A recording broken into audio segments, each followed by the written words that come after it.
अस्सलाम वालेकुम नाज़रीन, मैं हूं वहीद इज़्ज़त और आप देख रहे हैं द डेली बात। आज का हमारा मौजू है एक ऐसा धमाका जिसने पूरी दुनिया को हिला दिया है। ये है क्रिप्टो करेंसी।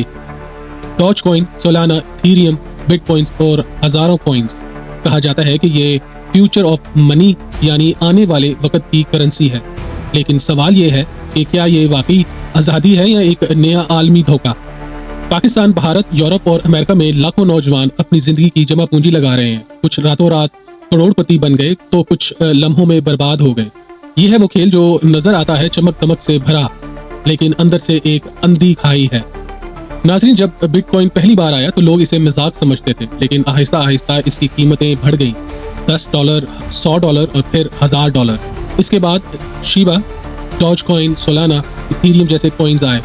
ये कॉइन्स मीम से लेकर टेक्नोलॉजी तक हर चीज को बेचने लगे और सोशल मीडिया पर ये नैरेटिव फैलाया गया कि क्रिप्टो से अमीर बनो, फ्रीडम पाओ, बैंक सिस्टम को छोड़ दो।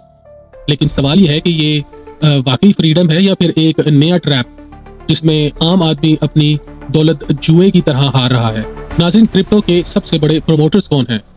Elon Musk,